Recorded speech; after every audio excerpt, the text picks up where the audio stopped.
Hi guys, today we're talking about trading in Diablo 4, how to buy, what to sell, how to price items, and how to make money and gear up fast. Let's see if Blizzard controls Diablo trade and what it bans or ignores. Warning, after this video, your game won't be the same. This guide isn't tied to any season or trend. I won't insult your intelligence by explaining why trading is important, that's obvious. Here I'll explain the basics, the unchanging principles, and real ways to earn billions. New off here, let's go. There are two types of items in the game, those you can sell and those you cannot.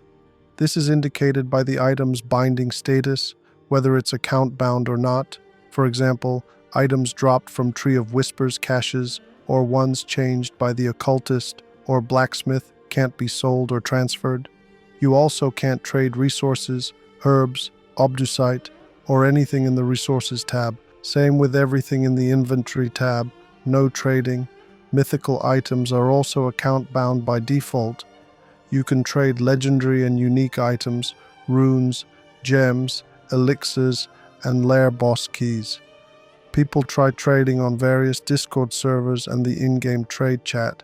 That's useless. Most don't know what they're selling, who needs it, or prices.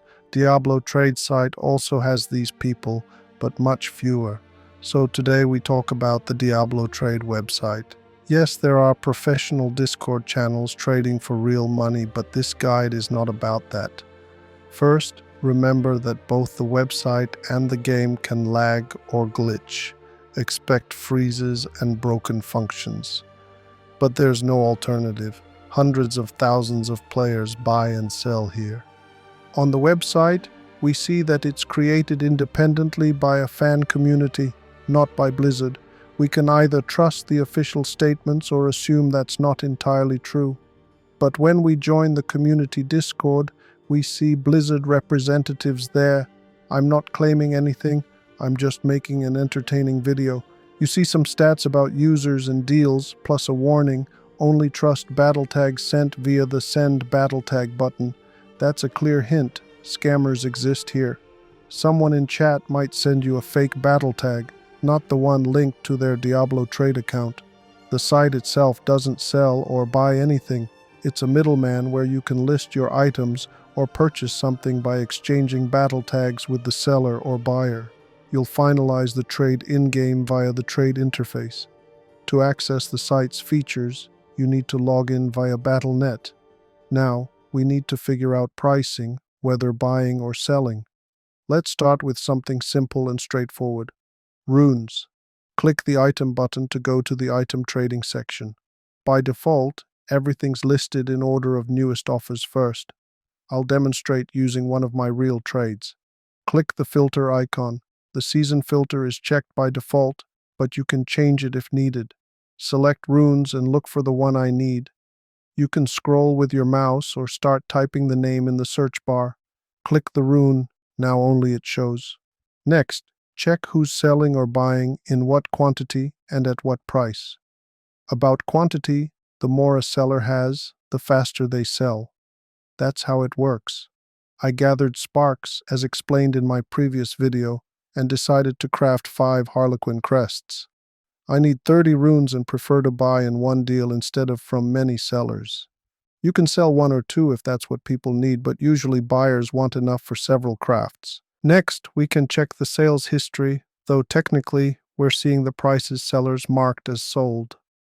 The site cannot verify actual sale prices, so keep in mind these are just the listed prices sellers claimed were paid. Naturally, we won't assume everyone's manipulating the market, though some definitely are, but we'll consider these numbers. Next, click Only Buys to see who wants to buy at what price and quantity. Prices are always for 1 unit. Now, filter for only sales. Since I'm only interested in offers with 30 plus runes, most get filtered out. The online or offline user icon is unreliable. It often shows whatever the system wants. Keep that in mind. Now we have a price idea and can send offers. Most people edit the price directly if buying single items like armor or weapons. For bulk, it's easier to message quantity and price separately. No long phrases, just quantity and price, then wait for a reply. Now, we wait for the seller's response, which comes with a loud notification sound. I keep a separate browser tab open for messages. It stores all my offers and trades since I started using the site. You can delete them, but I like seeing if I've traded with someone before. Why did I send an offer at 300 right away? Because lower prices either mean small quantities, or people who set an obviously low price won't reply at all, or they'll say they only sell in batches of 100 or more. The seller sends his battle tag through the system button, as the rules recommend. I copy the battle tag by clicking the icon, then go in-game and enter it in the social menu to send a friend request. Adding friends takes a moment. Usually the seller invites the buyer to a party and initiates the trade. So if you're the buyer, just wait. If you're the seller, take action. Accepted the invite and teleported to the seller. The seller wasn't alone. It's normal, since someone from a previous trade might still be in the party. The trade interface popped up, and I accepted. Enter the amount and confirm my part. Don't worry, the deal isn't final until both click Lock Offer. Both trade windows lock, hover mouse over locked offer to verify. Then click Accept. The game confirms the trade. Check your inventory. Done. Remove your trade partner from friends. Otherwise, your list will fill with people you don't remember. Write thank you in Diablo trade chat. A few details. Many players are open to negotiation. You can haggle and propose your own price, but if you lowball too hard, the seller might ignore you. Trying to knock off 10 to 20% is fair. I'm not a trader. I don't care for haggling or chat debates, so I just offer the seller's asking price to speed things up. If you don't want to see listings without prices, set a minimum amount in the price field and click nearby to apply the filter. You'll still see negotiable offers, but you can filter those out too with the exact price option. Another thing, you can use price filters, but don't get your hopes up. This place is a graveyard of old listings. People set prices, then go offline, stop responding, or forget to remove sold listings. Ignore the listing time. I sent offers to some online sellers at their price. Unsurprisingly, no one replied, then or later. If they had, I'd have bought instantly, either to use or resell at 300. But I'm not the only one with that idea. Now, before moving on to advanced filters and combinations, I'll show you, as promised, why your game will never be the same. If you're not ready for change, skip ahead a minute. This isn't a joke. Playing the old way will feel rough, though still possible. Okay, no offense. Always reset old filters before new searches. Let's look at boss summoning materials. Mask of Belial, checking offers and requests. Instantly, we see absurd prices. Check sold listings, active sales, and purchase requests. A rough real price forms in your head. We won't haggle, it's pointless, and you'll see why soon.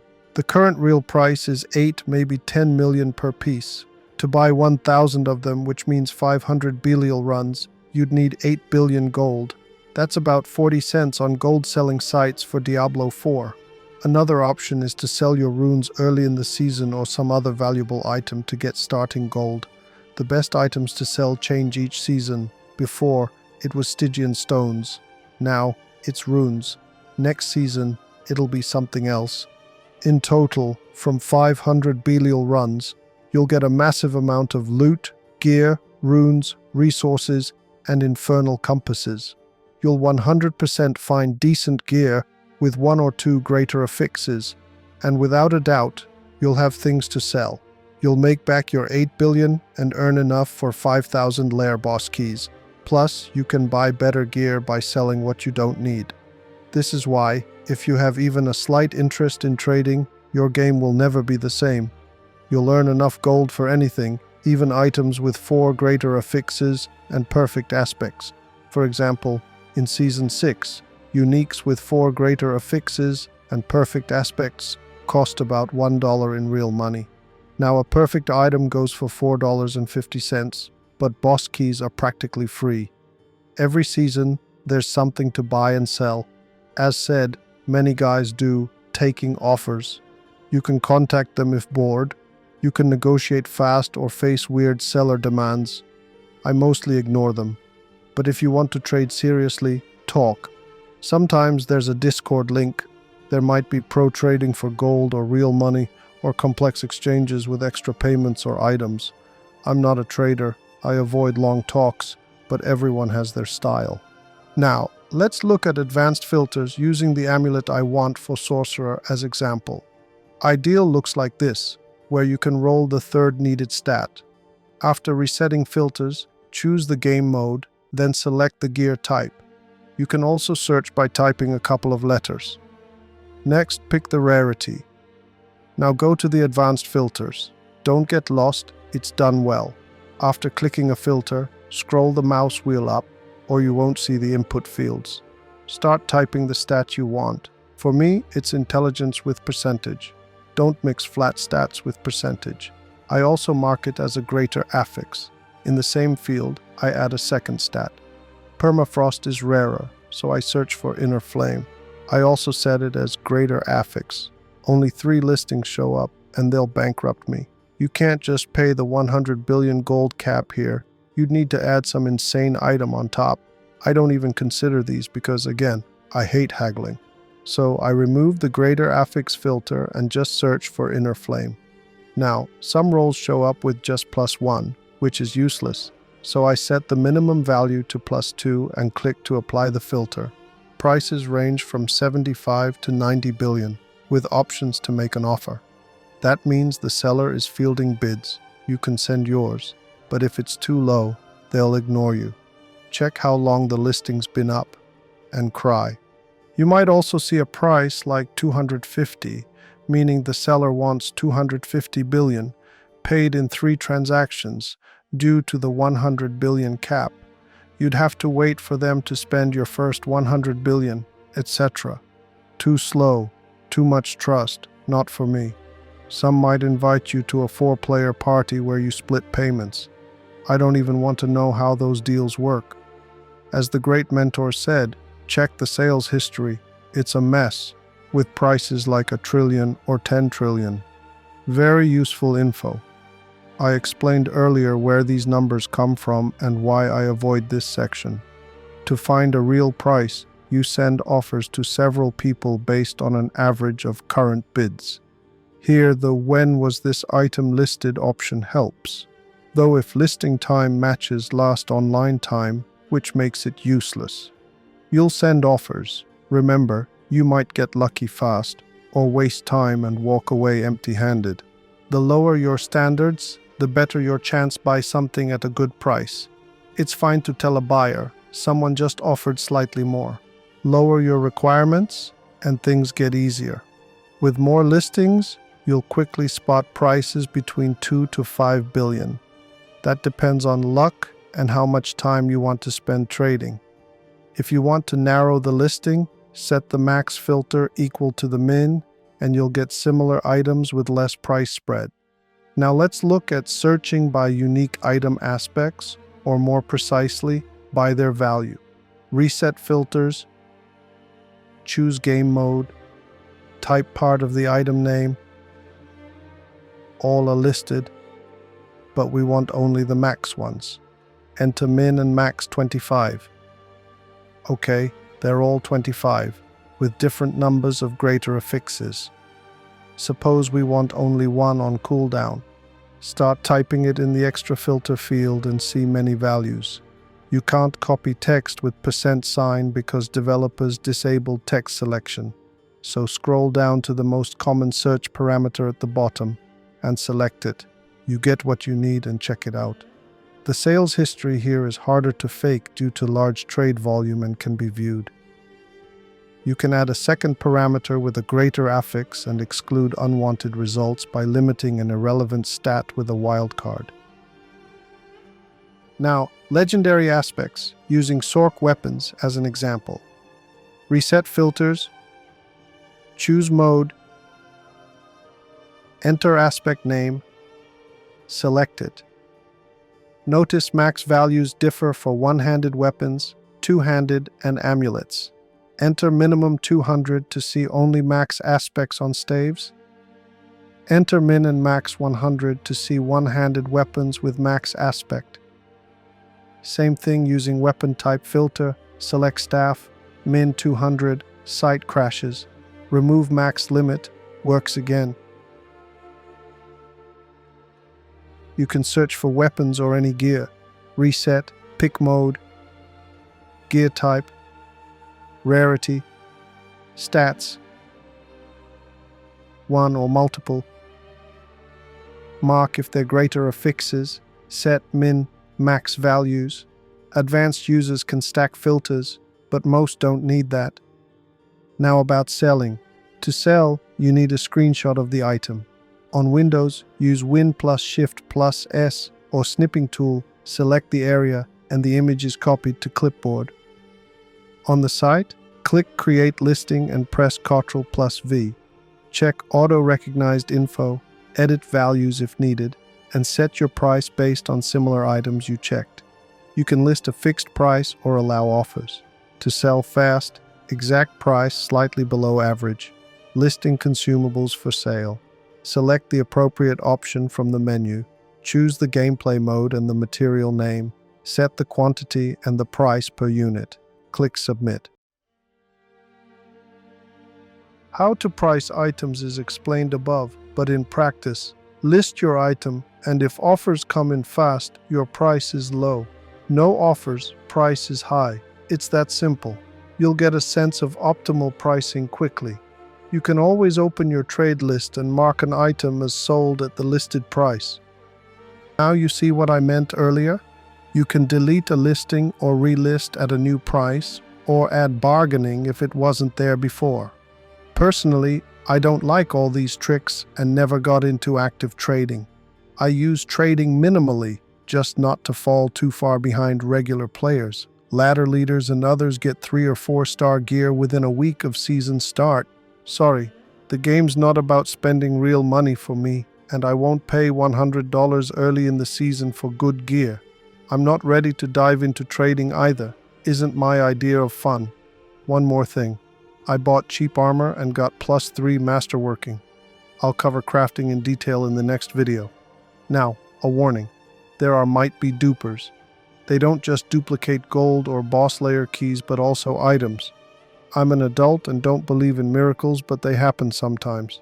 Know that if Blizzard bans a duper and deletes their account, and when the original item is deleted, all copies disappear too, even for honest buyers with duplicates.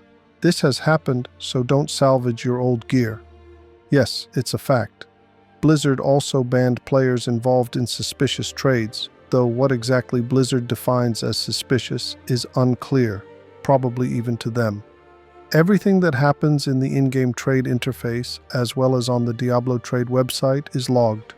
Keep that in mind.